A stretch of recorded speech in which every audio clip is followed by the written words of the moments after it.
Hi everyone. I was going to show you Seesaw. When you first log into Seesaw, this digital learning portfolio platform, it somewhat acts as like a social media site of sorts where students can demonstrate their knowledge, show their learning in a multitude of ways, and then publish it to the classroom homepage or the journal.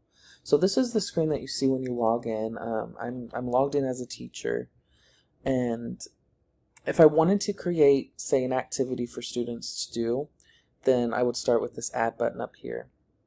And I can go back through archives and post student work, as well send an announcement out as well for students and or parents of younger students. And then to assign an activity, I would click here. And then these are the ways that, these are the tools that teachers can use to assign work to students. So whether we are taking photographs of something, drawing, and when you hover over one of these things, it also will kind of show you what else you can use with the tool. So if I'm going to use the drawing tool, there's an option to do a voiceover with it, as well as adding text and image.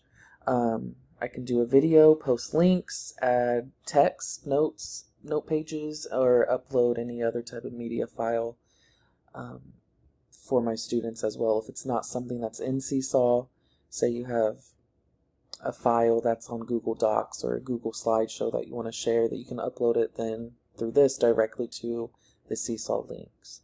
Another interesting feature is when you go to the library of lessons that you can assign for students, not only can you create your own from scratch using the screen that I was just on, but you can also go to the community here, and this is a big part of where the teachers are able to collaborate. And this community is really thousands of lessons that you can take as they are. You can edit them to make them your own, to meet the needs of your students. Or you can share your own activities that you create. This is a great starting place too for teachers who are kind of new to Seesaw, and you want to kind of get your feet wet with it a little bit, and your students as well. The community would be a great place to start. So let's say, here's where you can teach your grade, or pick your grade. It goes from pre-K to 12. I've seen higher education on here as well. I'm not sure how to get to that right now, but just for this sake, let's say we're doing 4th grade and I'm doing a math lesson of some kind. So if I'm scrolling through the math activities in the community section, there's so many options to choose from. You could also narrow it down with keywords. Say I wanted to do area and perimeter. Then I could select a pre-made lesson or create your own. Again, and this is another great way to start. If you need ideas, if you want to extend on what a teacher already has published, you can do that as well. It's whatever your students need. So this is an example of what a lesson would look like, or an activity. And here you will see the directions, and there's also a feature for teachers to verbally give directions to, so students, especially younger ones, can just click and listen to the instructions. But in this case, this teacher integrated a geoboard as part of a way of teaching area and perimeter. And the students can edit this blank template to create shapes and then explain the area and perimeter of each one. So in this example here, you see that she asked them to click on the pencil icon to draw a shape using the grids as a guideline. And then step 3 is to use the text icon to label the sides with the of the shape with the number, however many units each side was, and then to calculate the area and perimeter, and then you could use the text tool or the pencil icon, click that to write in the area and perimeter of each shape.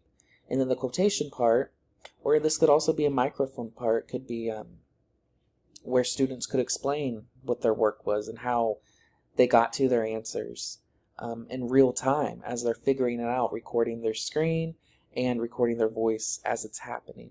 So great ways to see what students are able to do on their own It's great for teachers too to be able to go back and look. Sometimes when students are doing activities, we can't be everywhere at once. Teachers can't be with every student one-on-one, but in this case you kind of get the one-on-one feel, and that you can see firsthand what students are doing and listen to their explanations as it's happening.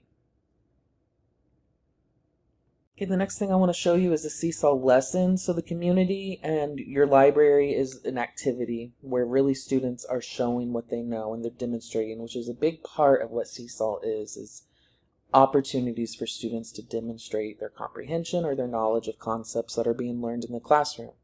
So with lessons, you can actually assign full lessons for your students. So in this case, I saved one to my library. If you were teaching sounds, this is very early, young level grade, but in this is where a teacher would be able to embed videos, activities such as a word sort. Let's see if I click on this here. This is kind of showing you this is the student's point of view. So if they're in an activity, they would listen to the video, read or listen to the words and see if listen to the directions, and basically the premise here is if the word starts with the M sound, they would drag it over. Add. Same thing with and ut. So that one would not go in the sort box, right? So that's kind of the idea. Another way that students can engage with the technology while also paying attention and not straying away from the actual learning objective or the goal at hand, which in this case is phonemic awareness. So some other features on here is like I said, the journal. This is the homepage, social media site of sorts, if you will, of where students can post their work, publish their work, and where teachers can make announcements to students and families, as well as the inbox here. If you get families on board or students, this kind of acts like a learning management system of sorts in terms of communication, collaboration with each other, engagement with one another as well. And then again, the progress. So when you are assigning activities as the teacher,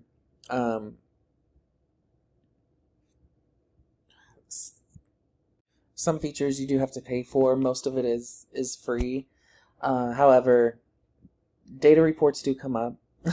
I'm not entirely sure how to use those, honestly, because I don't have an actual class on here to see how that works. But that is important for instruction, using the data from what students are demonstrating and showing on Seesaw, from reports or your own professional opinion based on what you see and know as a teacher.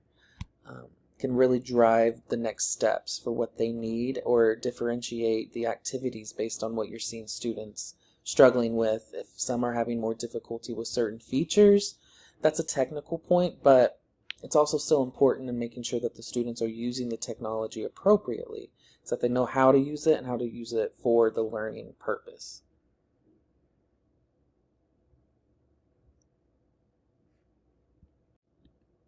So that is a little about Seesaw. I find it to be engaging. I think there's lots of places to start for teachers who are utilizing technology for their first time, but I also think it's a great way for students to engage in a community of learners together, where they can demonstrate their work in a multitude of ways. They can show their understanding in whatever way makes the most sense for them, and in a way that lets a teacher go back and reflect on their own teaching practices based on the data that they're receiving. The possibilities, frankly, are endless with however you as the teacher can create activities and materials and put together resources for your students through this web tool.